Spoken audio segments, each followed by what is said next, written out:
বর্তমান আইন যেহেতু মানুষের তৈরি আইন এবং আইনকে পরিবর্তন করে কোরআন সুন্নাহর ভিত্তিতে দেশ পরিচালনা করার চেষ্টা করব। আমরা জনগণকে সাথে নিয়ে ক্ষমতায় যে আমরা জনগণের শাসন কায়েম করতে চাই।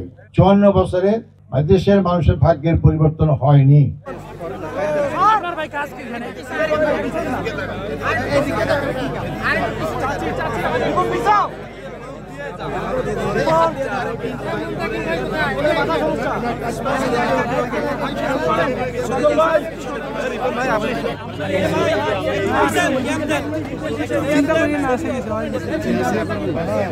আমাদের প্রধান অতিথি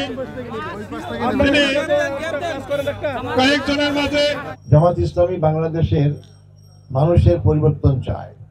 আমরা 54 বছরে যে মানুষের তৈরি আইন দিয়ে দেশ শাসন করলাম, এতে মানুষের ভাগ্যের পরিবর্তন হয়নি। কারণ মানুষের জ্ঞান খুবই সীমাবদ্ধ। মানুষ পিছিয়ে কি হয়েছে, সামনে কি হবে, এটাও বলতে পারেন না। আমাদের সবার সৃষ্টিকর্তা মানুষের, শুধু আল্লাহর নয়, যারাই মানুষ, হিন্দু, বৌদ্ধ, খ্রিস্টান, মুসলমান যাই হোক না কেন, সবারই সৃষ্টিকর্তা মালিক হচ্ছেন আমাদের মহান আল্লাহ তাআলা।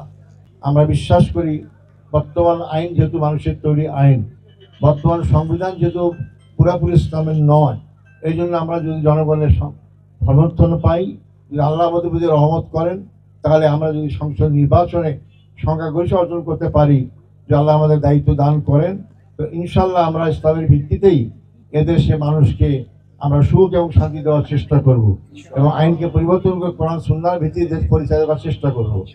এই ক্ষেত্রে কিন্তু শুধু মুসলমানরাই উপকৃত হবে না, অমুসলিম ভাইরাও উপকৃত হবেন, যে ধর্মেরই অমুসলিম হোক না কেন, এটাই আল্লাহর বিধান। এক্সট্রিম মশার কয়েল প্ল্যান্ট ফাইবার দিয়ে তৈরি, তাই সহজে ভাঙে না, সুগন্ধিযুক্ত ও নিরবিচ্ছিন্নভাবে জ্বলে। ডেঙ্গু, চিকুনগুনিয়া বাহি সহ যে কোনো মশার বিরুদ্ধে দেয় এক্সট্রিম সুরক্ষা। আমি যা বলেছেন, জামাত ইসলামী এককভাবে ক্ষমতায় যেতে চায় না।